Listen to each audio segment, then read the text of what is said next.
So right now you're seeing my PowerPoint for this particular section, but before I jump into the PowerPoint, we need to discuss information you already covered in lecture or information that you will be covering in lecture. So let me get to that real quick, okay? So these are just some basic concepts that you guys need to know.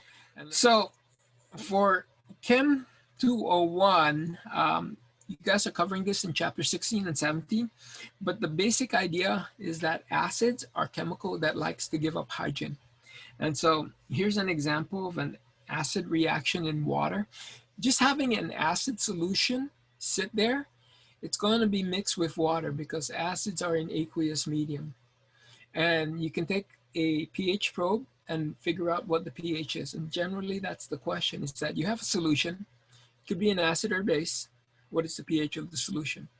And if you know the initial concentration of that solution, the acid or the base, then you can calculate the theoretical pH, okay?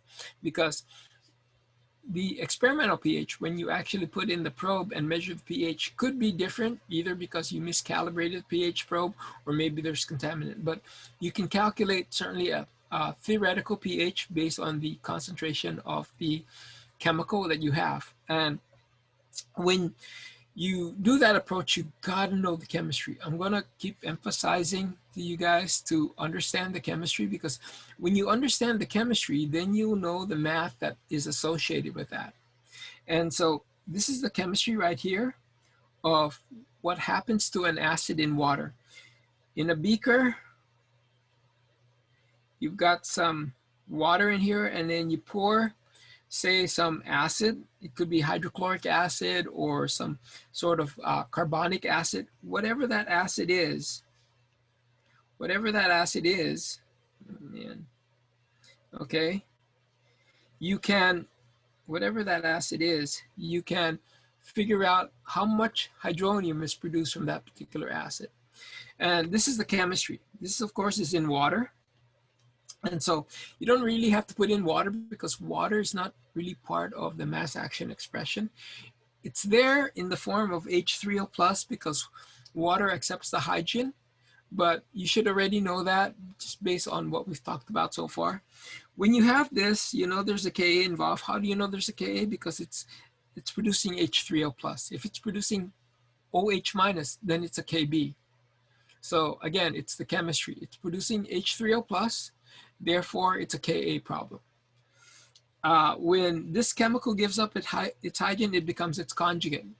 You can set up the ice table, and what you will get is x squared is equal to basically the Ka value over the initial concentration of the acid minus x. Okay, but remember that x is the hydronium ion concentration, so you can just cut to the chase and you can just use that equation. Because when you do the ice table, you basically come up to this. This is equal to x. This is equal to x. Okay? And that's, of course, provided that Ka is about 10 to the minus 3 or smaller. And that the concentration of the acid is not very, very small. If it's very, very small, then the assumptions that you are using for this equation starts breaking down. What do I mean by very, very small? Something like 1 times 10 to the minus 3, 1 times 10 to the minus 4. You got to have enough acid there or initial chemical so that when you remove a certain amount, it's insignificant. If you've got a very small amount and you move some, albeit small, it's still going to make a difference because you're removing some from a small number. If you're removing some from a big number, then essentially unchanged. That's why you have to look at both this initial concentration and that Ka. You want Ka to be small, you want the initial concentration to be large. Anyway, this is a good shortcut you can use in a lot of these problems. If you have a base, then the equation that you would use is this right here, the hydroxide ion concentration. And how do you know you have a hydroxide? Because you're producing hydroxide in the chemistry, okay? A chemical is absorbing the hydrogen from water. Water now becomes OH, and then that base becomes its conjugate acid. So that is equal to Kb times the initial concentration of the base, the square root of that. So these are very good equations to use if those criteria is met. The equilibrium constant small, the initial concentration of the acid or base are somewhat large. It shouldn't be 10 to the minus 3, 10 to the minus 4. If it's smaller than that, then you need the long way around. You probably need to solve the quadratic. Okay? When you use these equations, it's because you're using simplifying assumptions. Okay, just as a hint. The other thing that you guys should know is that because we are in a water system, then we have the equilibrium constant of water. And at 25 degrees, Kw equals 1.0. It's actually 1.01 times 10 to the minus 14. We basically round off to 1.00 times 10 minus 14. Okay, but because we're in an aqueous system, Ka times Kb equals Kw. Ka times Kb equals Kw. This relationship right here. Okay, so generally you're going to be given the Ka, but in a titration problem, there's going to be a point at the equivalence point where you don't have the acid anymore. You've converted all that acid to a base. How? By neutralizing all the acid. When you neutralize all the acid and remove its hydrogen, all its hydrogen, it becomes a base. At that point in time, at the equivalence point, you've got a Kb problem, because the only chemical to do any type of chemistry is the conjugate base of that acid. And guess what? In water, that conjugate base wants the hydrogen back. And when it gets a hydrogen back from water, it's going to produce hydroxide. That's why it's a Kb. Okay? So that's the other thing that you guys should know. The other thing you should know about titration is that the first step, when you're, remember that in the titration, you've got a titrant, and generally the titrant will be the opposite of what you're analyzing. This is called the analyte, okay? If you're analyzing an acid, the titrant better be a base. If you're titrating a base, the titrant better be an acid. It has to be opposite. Why? Because if you put an acid in an acid, both wants to give up hydrogens, okay? Depending on which one is stronger, the other one is going to dictate its chemistry over the weaker one, okay? But that makes it a very complicated problem.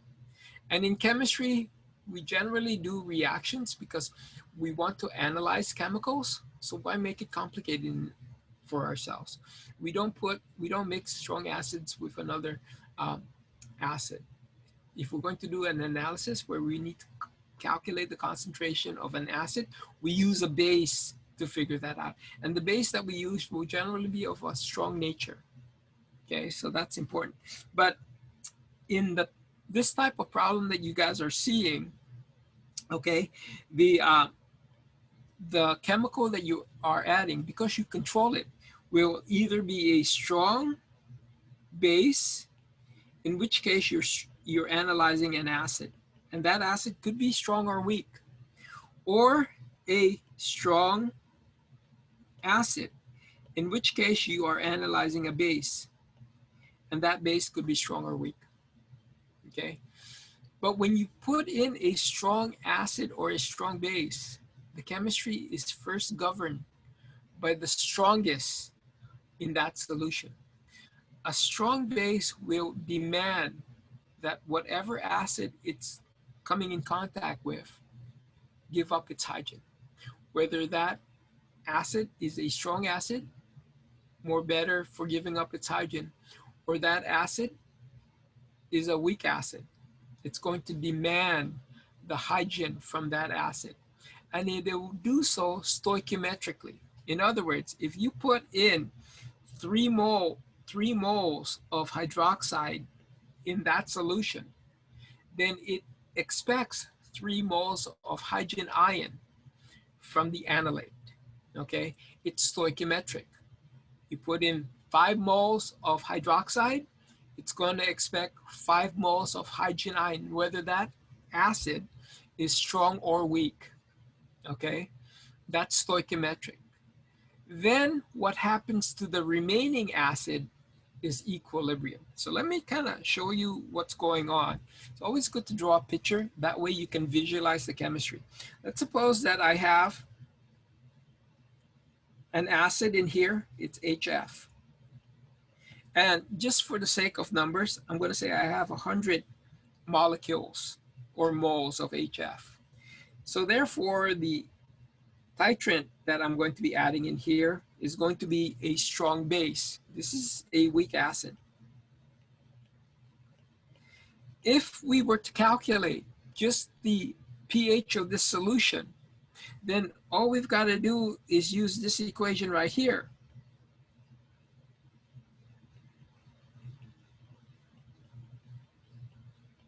Okay, we need the concentration of hydrofluoric acid and the Ka of hydrofluoric acid, and then we would get the hydrogen ion concentration, okay, which will give us the pH. We can just go straight to that equation because HF is a weak acid, its Ka is small. But when we do the titration, as soon as we add hydroxide, that hydroxide is going to command that whatever HF is available, it gives up its hydrogen. It's not an equilibrium problem. It's a stoichiometry problem. So suppose we've got 100 here and we put in, say, 30 hydroxide. Guess what? This number now is reduced to 70. 30 HF is going to deliver its hydrogen to hydroxide. That's because hydroxide is a strong acid. Then we can figure out the pH of the solution. It still be acidic. Why? Because there's still an excess amount of HF. So how do we figure out the pH of that solution? Well, we need to calculate the new hydrofluoric acid concentration. Okay, the new after the 30 moles have reacted. Remember, when you reduce the amount of HF, that moles of HS is reduced by the amount that reacts with hydroxide. But now you have a new volume. Why do you have a new volume? Because you added sodium hydroxide. So there's going to be a new volume, and the moles over the volume is the new concentration of that HF. Once you have that new concentration, then you can plug it back in here and calculate the new hydronium ion concentration. And this number, the more HF that you add, this number will continue to get smaller and smaller, okay, until you've wiped out all your HF. If you wipe out all your HF, there's no more HF to react with the hydroxide, okay? When the HF is equal to the hydroxide, then we are at the equivalence point. Remember the definition of the equivalence point. The equivalence point is, by definition, when the moles of the acid and the moles of the base are equal. But what's the chemistry? What happens there? Well, because, let's take a look at our beaker again. I want to draw you a picture. All the HF now has been wiped out, and you've put in enough hydroxide so that now you have water forming. Remember, the product that forms between a base and an acid is water. But now all 100 HF has converted over to 100 F minus. All the acid initially that you have has been neutralized at the equivalence point. And now they all convert over to its conjugate. So what is the chemistry of that conjugate? Well, the conjugate now is in water. And because it's a weak base, why is it a weak base? Because it comes from a weak acid. It's going to do this. It's going to give you back some HF. It's going to back react. This is what we call hydrolysis. Okay, hydrolysis is simply a term we use in chemistry when a chemical reacts with water. And that's what this is. This chemical is reacting with water to produce HF, and then you form hydroxide. But look what happens in the reaction. You're producing hydroxide. That's a Kb problem. That's a Kb problem. So now you have the Ka. How do you calculate Kb? Well, that's where this equation comes from. Kw equals Ka times Kb. You calculate Kb from the Ka of HF, and you know Kw. Okay. Once you have that and you know what this concentration is, and how do you know that concentration? Because you know how many HF moles you started with. You haven't wiped out any fluoride ions. It's conserved.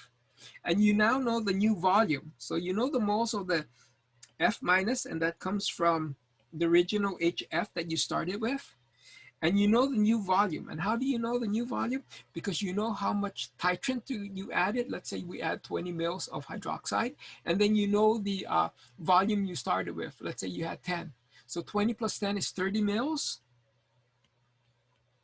And that now is the new concentration of the conjugate. Okay.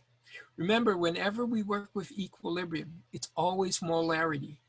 It's always molarity. But when we talk about chemistry, especially the stoichiometry, it's about moles. It's about moles. So now that you know the concentration, then you can go figure out what this initial concentration is. And then guess what? Shortcut time, hydroxide is equal to Kb times 8F minus initial concentration. You can just cut to that for hydrolysis, but you need to know what that is because the volume has changed and all the initial acid has converted over to its conjugate. This is called the hydrolysis problem. You calculate the OH hydroxide ion concentration, but remember, you're plotting pH versus volume. So what you will see is this right here.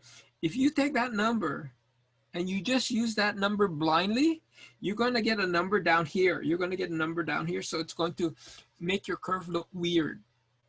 Okay, it's going to make your curve look weird. It's got to be a smooth curve that looks like that. That's what a titration curve is. And that's because you forgot to convert that hydroxide to POH and then take 14 minus POH equals pH. I've seen that mistake a lot where you just take the result from this equation right here. It's hydroxide, but you forget and you take the negative log of that and then you wonder why your titration curve looks weird.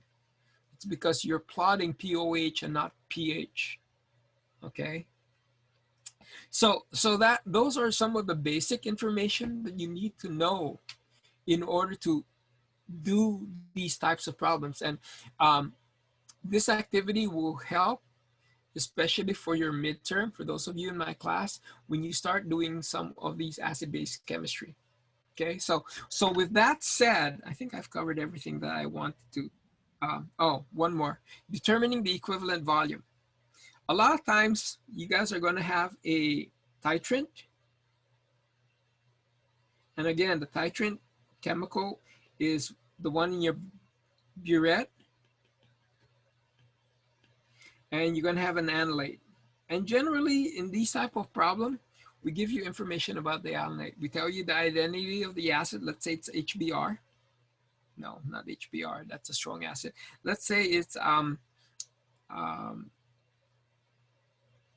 carbonic acid. No, that's polyprotic. Let's say that it's acetic acid, HAC. HAC is short for this chemical right here. This is your acetic acid. This is the Lewis structure. You might as well know how to write the formula of acetic acid because it's a very common acid. This is your ionizable hydrogen. So we write this as H, and then this whole part right here is the acetate part. We abbreviate that as AC. Why? Because it's not important what the structure is. It's just important to know that at what Ka does that hydrogen, what Ka value will that hydrogen be released? So we abbreviate. In fact, we do that a lot in chemistry. We abbreviate the formula for malonic acid. We just do this. Okay? We don't need the formula because the chemistry is how willing that chemical is giving up its hydrogen. So you'll see that, especially for those of you who are going to go into organic, we abbreviate a lot. And you just have to know that there's a big formula out there, but it takes too long to write those big formula. So we just use abbreviation. And it's up to you, the readers, to understand that nomenclature. Okay? So this would be our acid right here. And generally you're given the concentration of that acid and the volume of that acid, okay? And you're asked to generate a titration curve for that acid. So if you know the concentration and you know the volume, guess what? You know the moles, because the concentration is always moles per liter. And if you've got the volume in milliliters, let's say I have, say, 20 milliliters, then that milliliters becomes liters by dividing that by 1,000, 0.020 liters. That's the moles. And at the equivalent point, the moles of the acid is equal to the moles of the base. That's by definition. Okay, the moles of the acid equals the moles of the base. So if you know the moles of the acid, because generally the analyte is given to you, then you can guess what volume of base you're going to need if you're given the concentration of that base. And remember that the moles is equal to the concentration times the volume. So if you have the concentration of the base, you can easily figure out what volume of base you need to reach the equivalent point. So moles of the acid is equal to the moles of the base. If you just divide that by the concentration of the base, then that's the equivalent volume that you will need, okay? And why is the equivalent volume important? Because that is the point where all the acid converts over to its conjugate, or all the base. We could argue this in the converse. If we're titrating not an acid but a base, then this has got to be an acid, a strong acid, okay? So if we're doing that, where we're titrating a base, then all the base is converted over to its conjugate.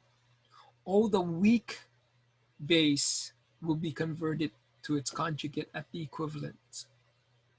That's true for all titration. Why? Because the titrant that you're adding demands, because it's a strong, that it gives up all its hydrogen, or it donates all its hydrogen, or accepts all its hydrogen, so that now there's nothing of that initial chemical and it now becomes its conjugate. So that's the chemistry that you need to understand when you're doing these titration problems. Why? Because you can easily get lost during a titration problem because there's too many moving parts. But if you understand what's going on in terms of what the chemistry is, then you'll understand what strategy to use to solve for that problem. That's the key. So I'm gonna switch gears here. That's the background information. Excuse me, Professor. Yes. I have a question. Sure. So when we add some kind of like a weak acid to water, to an aqueous solution, they don't dissociate 100%. But when we add like a strong base to it, it causes them to dissociate towards the 100%. You're very true on that. When you just have a weak acid in water, it doesn't, because by definition, a weak acid will not dissociate 100%. But if you put a strong base now, the strong base is going to run the show, okay? And the strong base demands that that acid gives up all its hydrogen to the amount of whatever base is present. So in our example, if I have 100 HF, but I only introduce 30 OH, then only 30 HF is going to give up its hydrogen, okay? Then the remaining 70, okay, is going to dictate the pH based on the Ka. Does that make sense? You got to take care of the chemical that is a dictator first. That's the strong chemical that you're adding, the titrant that you're adding. Once it's satisfied, then it doesn't do anything. The sodium is a spectator. The OH is satisfied because now it's converted to water. Nothing goes on there. Water is not going to convert back to its conjugate. But whatever chemical remains is going to dictate the pH of that solution. Does that make sense in terms of what we're talking about? Yes. Okay. If you understand that, then you understand exactly why the titration curve looks like this. Okay? Because initially, right here, you still have an excess amount of acid. You've neutralized some of it. so that the amount of acid that you have in that solution now is lowered. And because it's lowered, guess what? The pH goes up because the concentration of the H plus is smaller. So when you take the negative log of that smaller concentration, the pH value goes up. So that's what happens in this point right here. At this point right here, we've reached the equivalence point. Okay, that's the equivalence point. And in this point right here, you actually are going to calculate the hydrolysis problem. Okay, that's where all the acid now becomes the base. This point right here, that's just the pH of the excess titrant that you're adding. What happens is that you've passed the equivalence point, and the chemical that you're producing is the conjugate of that acid. So it's a base, but you're also introducing strong base to that mixture. So not only do you have the weak base that comes from that acid, but now you're contaminating it or adding to it strong base. And in the presence of a strong base, the weak acid is negligible. Weak acid will only produce like 10 to the minus 4, 10 to the minus 5 molar hydroxide. But the hydroxide, sodium hydroxide from that burette that you're adding is so much more stronger that you could ignore the contribution from the conjugate base that you have. And you'll see that in this discussion. Okay, so that's what we have here. We actually have 4 regions to calculate. We need to figure out this region right here, this region right here, this region right here, and this region right here. There's 4 regions that you need to strategize when you do a titration curve. But it's not difficult. And my slides here will show you what strategy to use wherever you are in these regions. It's up to you to figure out what region you have so you can apply the correct strategy. Okay, so let me get out of here and let's take a look at this right here.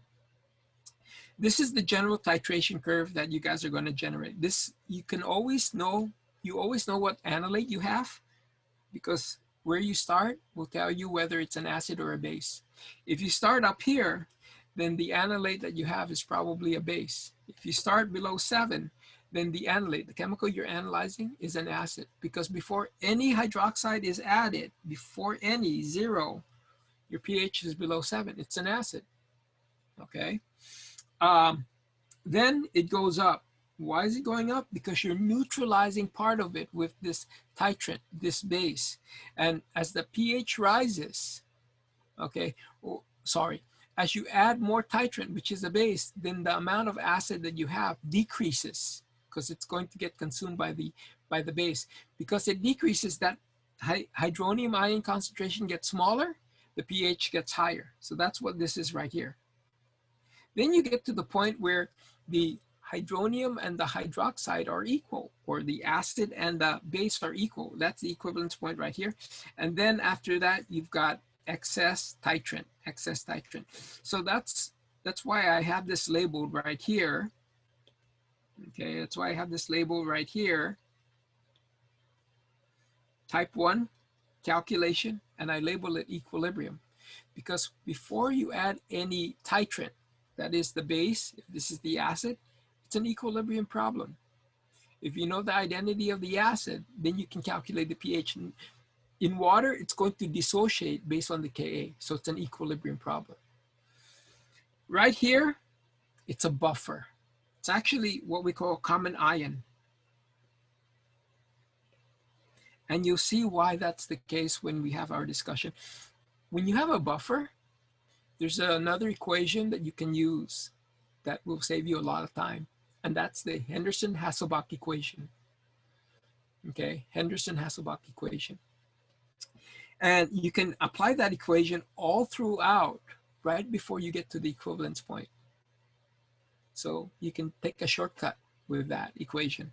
And then at the equivalence point, you've got all the acid converting over to its conjugate base. It's called hydrolysis. Remember, hydrolysis is when a chemical reacts with water. Well, the problem goes from a Ka problem to a Kb problem. And here, your X value, your initial X value is not hydronium,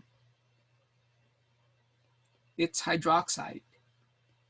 because it now becomes the conjugate problem. And because you've got hydroxide at the equivalence point, but you're plotting it against pH, you got to use the equation that 14 minus POH equals pH. You convert it back to pH using that equation. And then finally, the last step is when you have excess base. And in the presence of a weak base, all you've got to do is calculate how much excess you have in that new volume, and you can get the POH. And from the POH, you can calculate the pH. I realize that's a lot of information, okay? That's why this is being recorded. And I want to walk you guys through this, okay? I want to walk you guys through this. So again, this is basically the summary of what I just said. Step 1, it's an equilibrium calculation. Step 2, it's a buffer problem. Step 3, it's hydrolysis problem. And step 4, it's a stoichiometry problem, excess. Before you start, you're going to be given something like this. So this is the problem. You've got in here that's being analyzed, hypochlorous acid, HOCl. That's a weak acid. How do I know it's a weak acid? Because it's not one of our 7 strong acids. That's how I know it's a weak acid. It's going to have a Ka, and to that I'm adding sodium hydroxide. Okay, sodium hydroxide.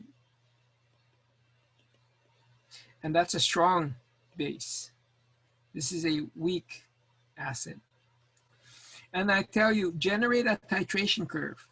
So I want to know the pH. That's what generating a titration curve means. When my hydroxide is 0%, 50%, 95%, 100%, and 105% of the equivalence point.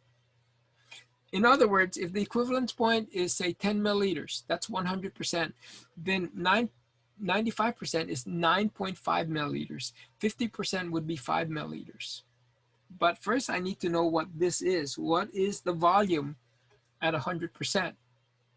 Because you can always calculate that if you do the recommendation that I told you earlier.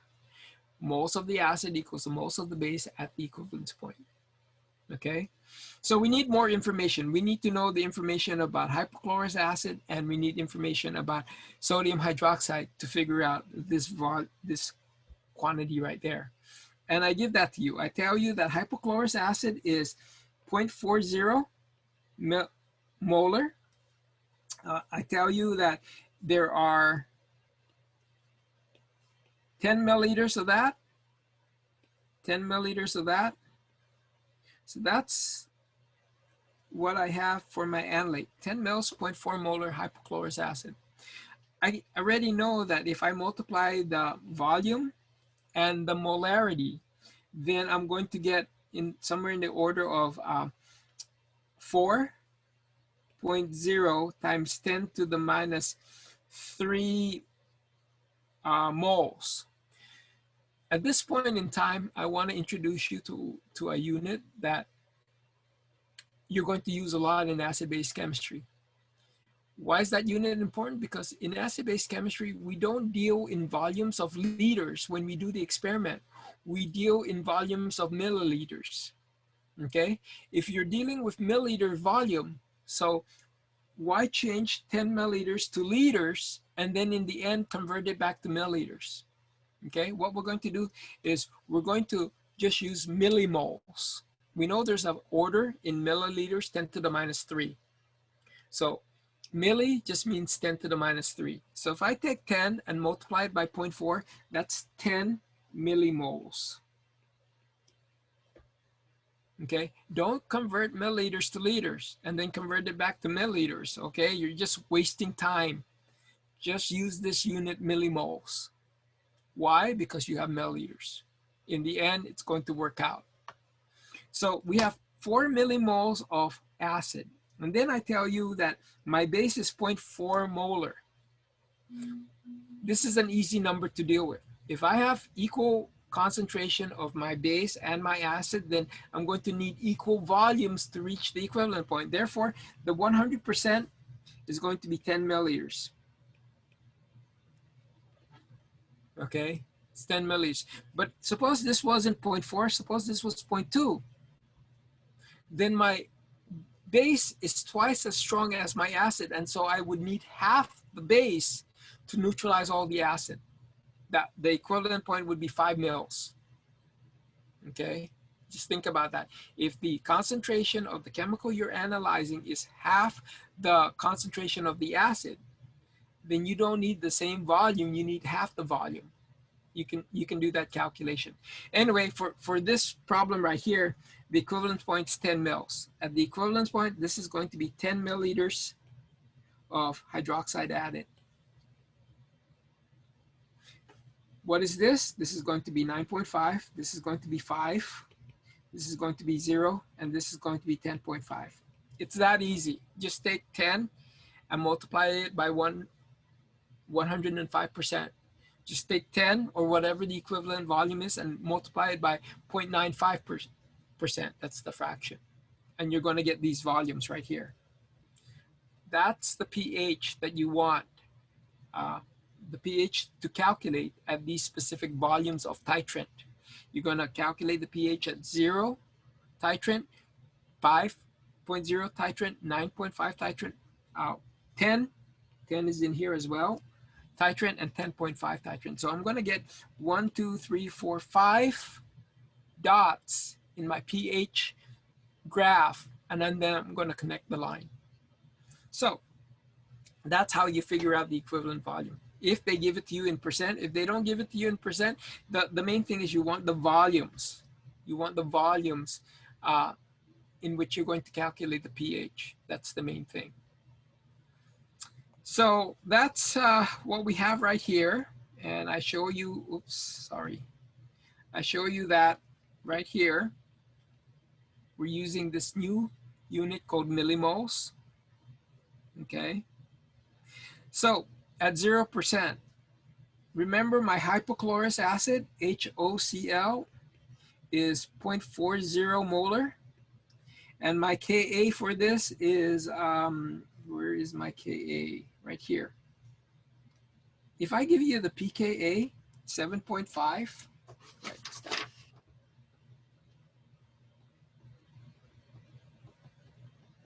Okay. Suppose I don't give you the pKa. Suppose I just give you the, suppose I don't give you the Ka, I just give you the pKa. Well, this is how you, if you're given a Ka of, this particular case, I said it was 7.5, then the Ka is equal to 10 to the minus 7.5. And if you do that, your number should reach 3.0 times 10 to the minus 8. That's my Ka. Because remember, the inverse of a p function is 10 to the exponent. We covered that in the first lecture.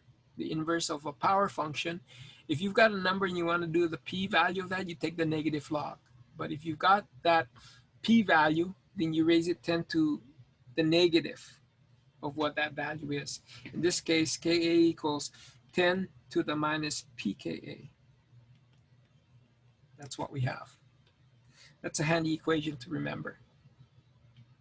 So we can solve this problem easy. We know what this chemical is. We know what the pKa value is. The hydrogen ion concentration is just equal to the square root of the Ka value, 3.0 times 10 to the minus 8 times the concentration, 0.400 molar. And that's my H plus. So that's, take the negative log of that, and that's your first pH value. It's that easy. Just go straight to the equation because you already know where that equation comes from. It comes from the ice table. It comes from the ice table. This is the result that we get when we solve for X in the ice table using our valid, our simplifying assumption. So this is what you see in that. Okay, that's an ice table. That's it. Look, this is exactly what we have right there. And our pH value is 3.96. You didn't have to do all this. You just go to that equation that I showed. Okay. Tricks of the trade. You learn a lot of tricks of the trade when you teach this for a number of years. Just use that equation. So that's your first point. What you guys are going to do is go up here. You're going to find 1, 2, 3, 4, right before 4 at 3.96. That's your first data point at 0 milliliters hydroxide. That's your first data point right there. The second part is, let me show you what's going on, the chemistry. Okay, the second part. This is at 50%. Now at 50%, this is what's happening. You've got a beaker here. You've got this hypochlorous acid. Okay, got this hypochlorous acid in there. And now you're going to introduce some hydroxide in here.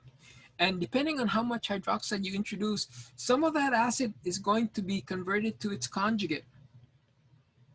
But some of that acid produces H plus OCl minus.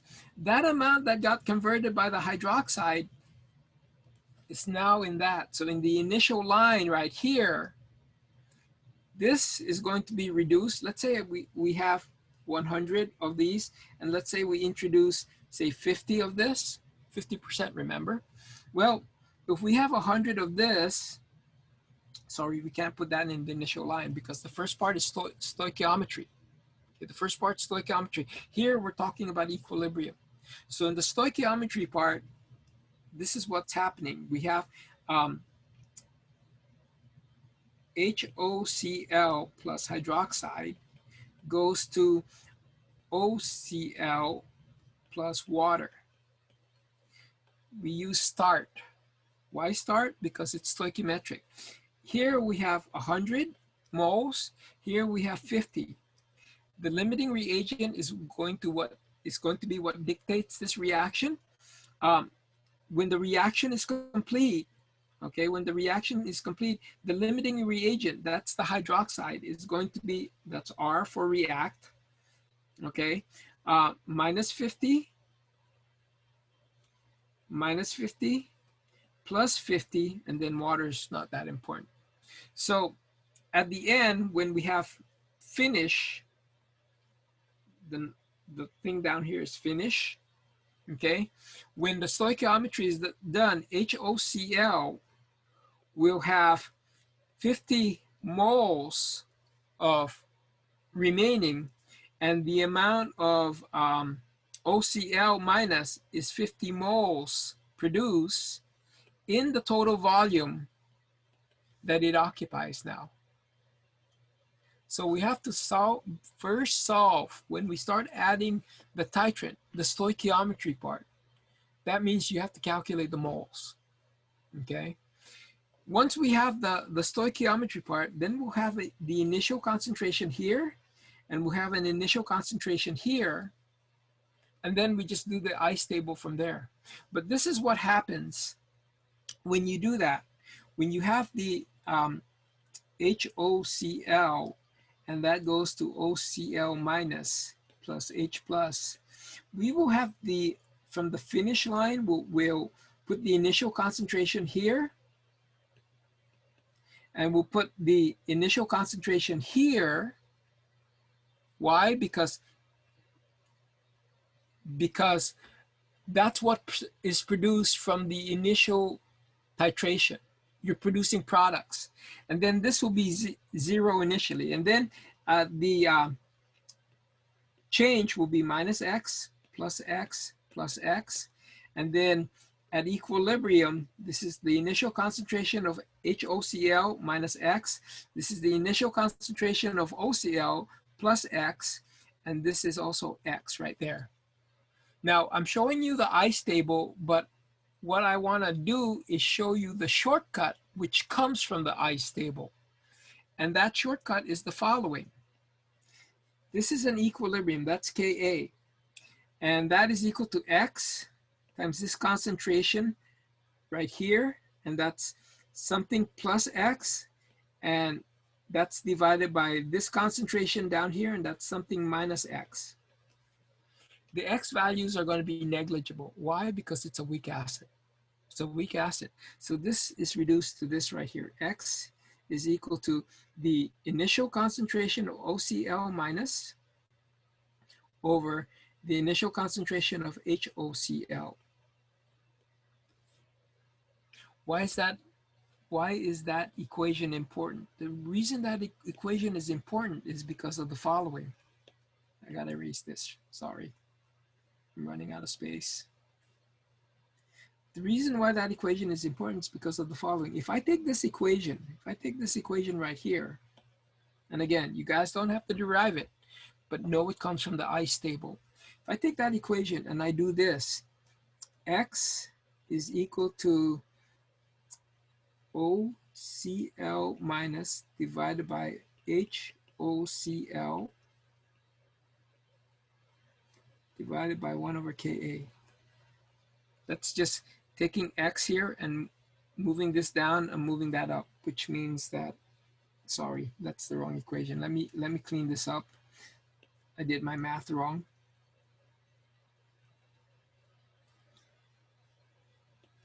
That is equal to Ka times OCl minus HOCl.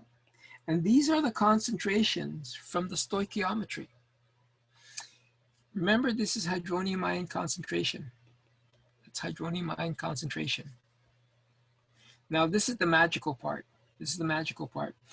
If you have this, and that's equal to Ka OCl minus over HOCl minus over OCl minus, and you take the negative log of everything,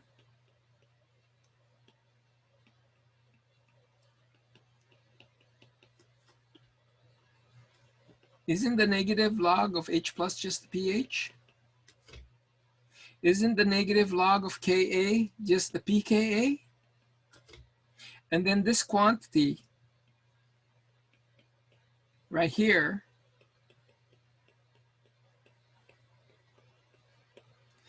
I'm going to make that not a negative but a positive. This is just math.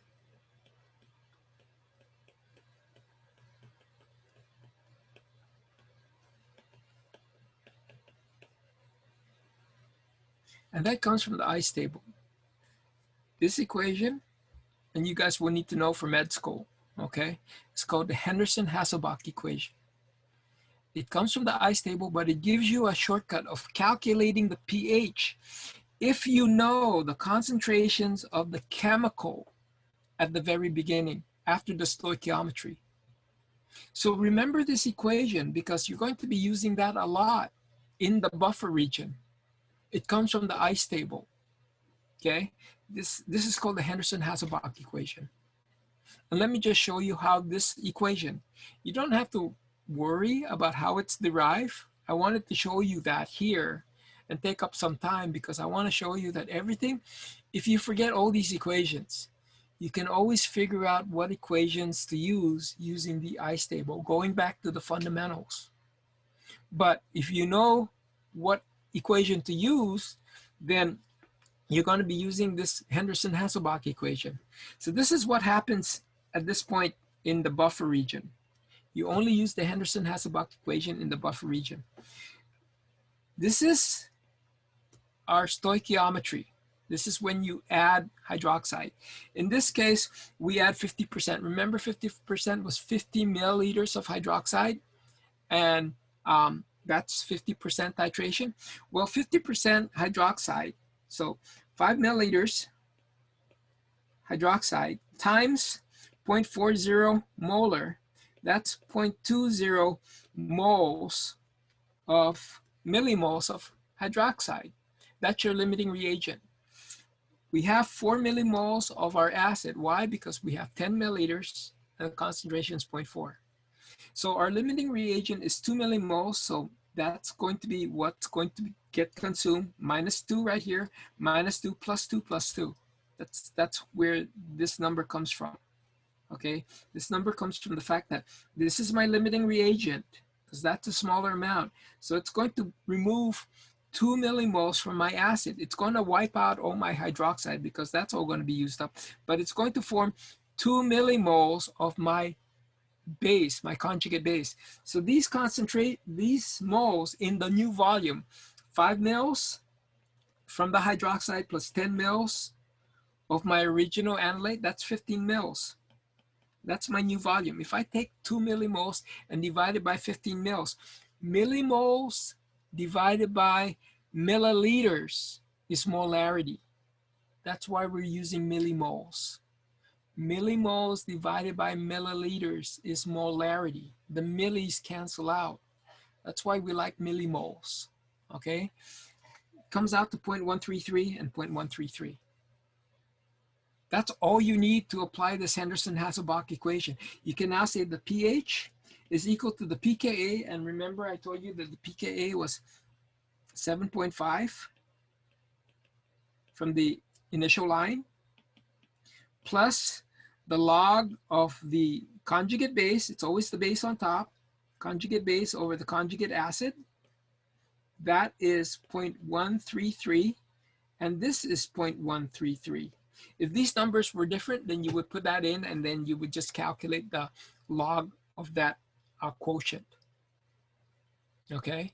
You don't have to do the ice table because the Henderson-Hasselbalch equation gives you that. So a magical thing happens at 50%. These two wipes itself out, and the pH equals the pKa. The log base 10 of 1 is 0. 0.133 divided by 0.133 is 1. pH equals pKa. Of course, if this wasn't 50%, which is what we will do in the next problem, then this number is going to either add or subtract from 7.5, and the pH will be indicative of that. Okay, the pH will be indicative of that. But at 50%, pH is always pKa at 50%. So what does that mean? When we do our titration, and this is the volume of hydroxide, 10 milliliters is 100%. That's not 50%, okay? 10 milliliters is 100%. 50% is 5 milliliters. At 5 milliliters, 7.5 is our pH. We start out with about 3.96, but now that goes up to about 7.5 at halfway to the equivalence point. We haven't reached the equivalence point yet. Only halfway to the equivalence point. At halfway to the equivalence point, pH equals pKa. Take the shortcut. You're in the buffer region. Use the Henderson-Hasselbalch equation. It'll save you a lot of time. And that's what you see in this analysis right here. Okay, I show the ice table first. And I show that in the ice table, these two terms cancel, x equals Ka. And so when you take the negative log of that, you get 7.5. And I also show you in this very simplistic box, the Henderson-Hasselbalch equation, much more quicker than this part right here, okay? So at 5 milliliters, not at the equivalence point, but halfway to the equivalence point, pH is 7.5. That's what we have right there. Let's do the next one. The next one is 95%. 95% is 9.5 mils of hydroxide, 0.400 molar. So what is the moles of hydroxide? Well, it's 3.8. Remember, your initial acid was, sorry, your moles of your hydroxide is 3.8 moles, millimoles. The initial acid that you have is 4. Your limiting reagent is 3.8, so you subtract 3.8. What you get is 0.2 remaining, and you produce 3.8. But now your volume's constantly changing, is 10 from the analyte and 9.5 milliliters from the titrant that you just add, so that's 19.5 milliliters. So you need to take this millimoles and divide it by 19.5 milliliters, and that'll be the concentrations of each one of those. You're still in the buffer. Why? Because you have got common ion.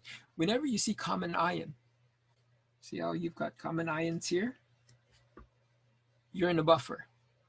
So you just go straight to the Henderson-Hasselbalch equation. pH equals 7.5, because I know that's my pKa, plus the log of my conjugate base, 3.8 over 19.5, over my conjugate acid, 0.20 over 19.5. You notice the 19.5 cancel. So you really could have used just 3.8 over 0.20. The volumes are inconsequent when you're taking one concentration over the other. They cancel out. That's going to be my pH. It's 7.5 plus this quantity, the log of 3.8 divided by 0.2. It's so much faster if you recognize you're in a buffer region. And that's what you see in this analysis right here. I show you what's going on. Okay, I tell you what the concentration are. Again, this is the long way using the ice table. This is the short way using the Henderson-Hasselbalch equation. Both comes out to about 8.78, and that's acceptable because when you round off 8.78, it becomes 8.88. 8.8, I mean. That's certainly acceptable, especially since the graph here, the precision on that's very small. So that's at 95%. Okay, that's at 95%. You're still in the buffer region. That's why as soon as you add titrant and it neutralizes part of the analyte, you're in the buffer. You're in the buffer. Use the Henderson-Hasselbalch equation. Now we need to switch gears. We need to switch gears because now we're at the equivalence point. At the equivalence point, we have hydrolysis. So all your 0.4 molar HOCl has now converted over to 0.400 molar OCl minus. That's just by chemistry. Everything's been neutralized. You don't have this chemical anymore. Everything's that. So your new equilibrium is the following. OCl minus plus water goes to HOCl plus OH minus. Okay, let me change pen here so it's easier. OCl minus. That's a Kb. How do you know it's a Kb? Look at that right there. You're producing hydroxide. That's how you know it's a Kb. So what is this concentration? Well, we know we started with 0.400 molar, okay? And we know that that's how many moles, sorry, that we have 40.00 millimoles, okay? Because we had 10 mils and 0.400 molar of our acid. And so when all that gets neutralized, you don't have 0.400 molar base. You do have 4 millimoles of base, okay? 4 millimoles of conjugate base, that is. But the concentration is not 0.4. Why is the concentration not 0.4? Because remember, when you're doing the titration, you're adding more hydroxide. That new volume is now 20. So you got to take that 4 millimoles and divide it by 20 to get that concentration right there. So if I take 4 millimoles and I divide it by 20, I get 0.2 molar. I get 0.2 molar. That's important. Why is that important? Because that will dictate your POH. Okay, that's important. This is 0.200 molar. The rest is just solving an equilibrium. Kb equals, sorry, take that back. Hydroxide. hydroxide. Why hydroxide? Because of that. Kb times 0.200 molar. We're using that shortcut again. What is Kb? Kb equals Kb,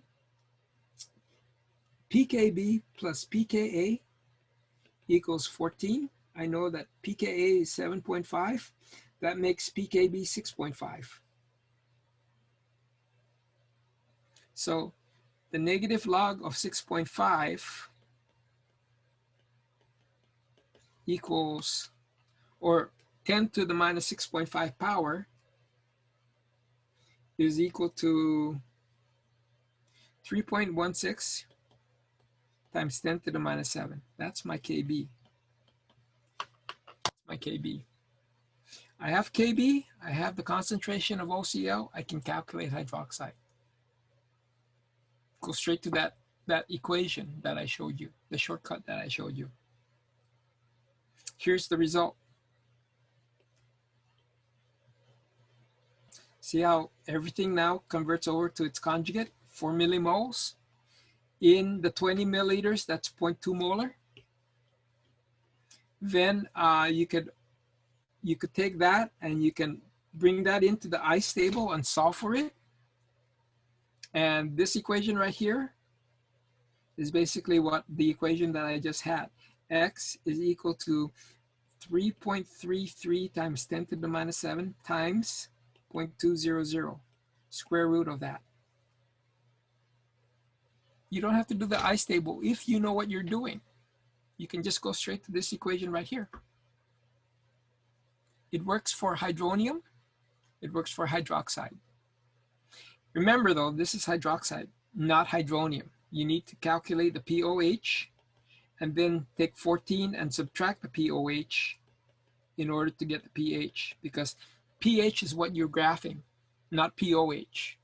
pH is what you're graphing. So you see that right here. pOH is 3.59. So imagine if you were doing this titration curve. Imagine if you were doing this titration curve, it would look something like this. And then it would drop to 3.59.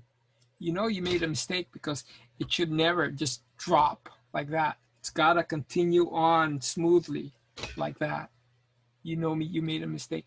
And the most common mistake is that you forgot that the value that you're plotting is not the pH, it's the pOH, or vice versa. So you just need to practice this, okay? You need to practice this, because it only comes through practice that you start to see a lot of these mistakes. pH is 10.41, and that's basically here. Otherwise, this curve right here would drop all the way down here, and you know you made a mistake. You know you made a mistake. So see, hydrolysis isn't that difficult, because all you got to do is figure out how much product is produced, and then just use that funky equation I gave you. Hydroxide is equal to the square root of the base concentration times Kb. Just use that equation. And 95% of the time, 98% of the time, it'll work. The other 2% of the time is because the Kb is not that small. Kb is something like 10 to the minus 2. You're gonna have to solve the quadratic. Or the concentration isn't that small. Concentration is like 1 times the concentration. Yeah, concentration is too small. It's something in the order of 10 to the minus 4, 10 to the minus 6. Those are the 2 factors you got to look for when your simplifying assumption breaks down. All these work that I'm doing right here, it's based on simplifying assumption. And you can do that for acid-base chemistry, because weak acids by definition are going to have small Kas. Let's go to the last point, okay? And then we're done here. At 105%, that's stoichiometry. What happens, here's the chemistry that occurs, okay? You've got HOCl in here. Let's say we have 100, and then you're adding hydroxide in here, and let's say you're adding 105. Well, all this now converts over to OCl minus, and this will give you hydroxide, but only in a very small fashion, because this Kb is a small number. The excess hydroxide, how much? 5, because the 100 is going to get wiped out by this acid. So the 5 excess in that new volume, 5 moles in that new volume, is going to be the dominant chemical. And it's going to be so much bigger compared to how much hydroxide you get from that weak base. That's all you need to calculate, and you get your POH. That's all you need to do for this part right here. You just need to calculate the amount of hydroxide that didn't react divided by the total volume of the solution. That'll be the concentration of the hydroxide. And now you can calculate the POH. Okay, here's what I mean by that. So at 105, we've got 4.2 millimoles of potassium hydroxide. 4 millimoles of that will neutralize the acid. This now becomes the limiting agent. But there are 2 millimoles remaining. This will be 4 millimoles. It's dictated, how much product you get is dictated by the limiting reagent. 0.2 millimoles of the hydroxide did not react. You can solve for the amount of hydroxide this chemical has by doing this.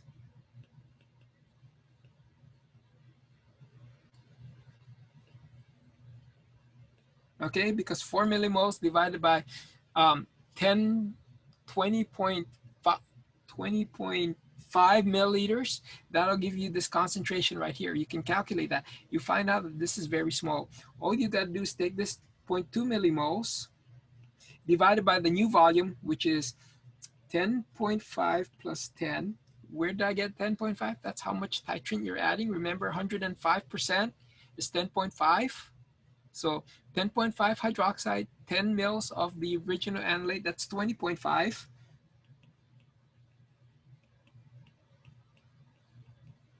Millimoles over milliliters is molarity. Take the negative log of that. That's your, this right here is your hydroxide ion concentration. Negative log of that will give you your POH, and just get your pH from that by subtracting that number from 14. There's a lot of tricks. It's not that difficult, but there's a lot of moving parts. That's what's difficult. Once you understand the strategy, you can solve it because you have that knowledge. It's applying the correct strategy. So let me show you that real quick, okay? This is the chemical right here. That's the concentration. And I actually show you that that's the hydroxide. So that because this is a strong base, that's also the same concentration of the hydroxide. If I now just take the negative log of that, then I get 2.01. If I subtract that from 14, it becomes 11.99. But you ask, well, how much of that conjugate base, how much hydroxide will that conjugate base contribute? Will it be enough to change that pH value? Here's the calculation for that. If I try to calculate how much hydroxide comes from this conjugate base, I get a total concentration, let me blow this up, of that hydroxide concentration comes out to 6.64 times 10 to the minus 6. 6.64 times 10 to the minus 6. Compare that to